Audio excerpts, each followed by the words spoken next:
বয়ঃসন্ধির মতো ৪৫ পরের জীবনেরও একটা নাম থাকা উচিত। বুড়িও না, আবার ছুঁড়িও না। অদ্ভুত একটা বয়স। বেশিরভাগ ক্ষেত্রেই এরা সংসারী ২০-২২ বছর ধরে। ১-২ সন্তানের মা হলেও মনের ভেতরকার কিশোরীটা কোথাও যেন রয়ে যায়। সেই মনের কিশোরীটাকে অবদমনের ক্লান্তিকর প্রচেষ্টা সবসময়। কারণ পরিবেশ পরিস্থিতির কাছে ছুরি হয়ে থাকাটা নিছক হাস্যকর। যা পাওয়ার ছিল আর যা পাওয়া হয়নি, মনটা সেই হিসেব করতে বসে যায়, মন না চাইতেও। কতই বার ব্যস্ত থাকা যায় সংসার, রান্নাবান্না কিংবা অফিস নিয়ে। দিনের শেষে না পাওয়াগুলো কেমন যেন খোঁজাতে থাকে। দিনের শেষে মনে হয় কেউ তো থাকুক, কেউ তো শুনুক মনের সব কথা, কোনো জাজমেন্ট ছাড়া। এদিকে সংসার, বাচ্চা কাচ্চা মানুষ করতে করতে জীবনটা বন্ধুহীন হয়ে যায়। সবাই যার যার জীবনে ব্যস্ত। ৪৫ পেরোনো মেয়েরা একটা কঠিন রোগে ভোগে, নস্টালজিয়া। কারণে অকারণে শুধু পুরনো কথা মনে পড়ে। পুরনো ক্ষতগুলো দগদগে হয়ে ওঠে। আবার মনে পড়ে ফেলে আসা শৈশব, তারুণ্যের চঞ্চল মন, স্কুল, কলেজ, ইউনিভার্সিটির সোনালি দিনগুলো। তার সঙ্গে প্রথম দেখার ক্ষণটি, কখনো বা না ফুরোনো কত গল্প, বৃষ্টিবিলাস।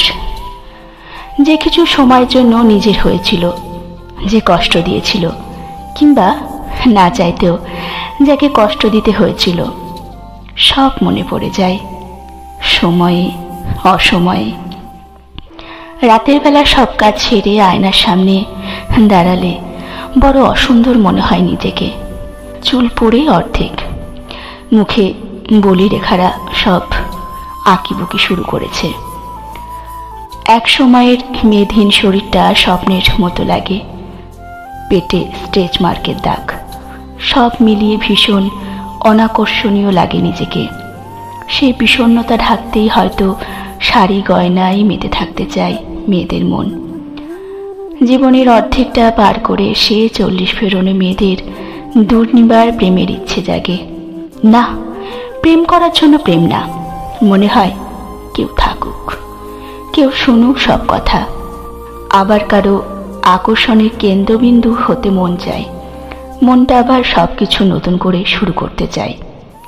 মন নতুন কাউকে চায় না, পুরাতন মানুষটাকেই আবার নতুন করে চায়। আবার তার চোখে তারা হয়ে থাকার বড় স্বাদ হয়। সংসার, বাস্তবতা সব অস্বীকার করতে চায় মনটা মাঝে মাঝেই। ৪৫ পেরোনো মেয়ের বাবা মায়ের কথা খুব মনে পড়ে।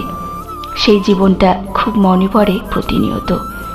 যা করতে ইচ্ছে করে তাদের জন্য, কিন্তু চাইলেই করা যায় না। শুধু মেয়ের বাবা মা বলে অধিকার বোধ সীমিত করে রাখতে হবে, এই ব্যাপারটাই খুব ভাবায়।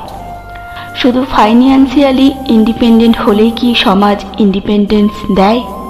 মেয়েরা কখনোই সমাজের দাসত্ব থেকে পুরোপুরি বের হতে পারে না।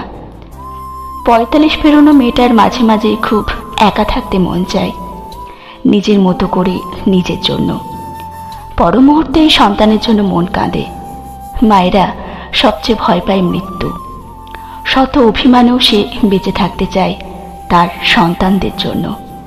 অন্তত যতদিন সন্তানদের জীবনে তার প্রয়োজন আছে ততদিন। চিৎকার করে কাঁদতে বড় স্বাদ হয়, যেন সেই কান্না কেউ শুনতে না পায়। এমন জায়গার খোঁজে মনে হয় জীবনটাই পার হয়ে যায়। ৪৫-এর কাছে এসে মেয়েদের সবুজ মনটা আস্তে আস্তে নীল হতে শুরু করে। প্রথমে হালকা, তারপর আস্তে আস্তে গাঢ় হয়। এক সময় বেশি কথা বলা মেয়েটা চুপচাপ হয়ে যায়, মেনে নিয়ে বেঁচে থাকা শিখে যায়। পান থেকে চুন খসতে যে মেয়ের চোখের জল, নাকের জল এক হয়ে যেত, তার নিঃশব্দ কান্না খুব কাছে না হলে কেউ টেরই পায় না। ৪৫ পেরোনো মেয়েগুলো ব্যালেন্স করতে করতে নিজেদের কথা ভুলে যায়। ভুলে যায় কি করলে ভালো লাগবে, ভুলে যায় মনটা কি চায়। ৪৫ পেরোনো শরীরটাও আগের মতো সাপোর্ট দেয় না। অপারেশনের ধকল, মেরুদণ্ডে দেওয়া ইঞ্জেকশন শরীরটাকে অকেজো করে দেয়। ভাঙা কোমর নিয়ে দিব্যি রান্না বান্না, বাচ্চা দেখাশোনা, ঘরের কাজ, জার্নি সব করে যায়। তবু দিন শেষে শুনতে হবে কিছুই করে না। 45 পেরোনো মেয়েগুলো যত্ন চায়। তারা চায় কেউ তার মনের যত্ন করুক, কেউ তার মনের যত্ন করুক।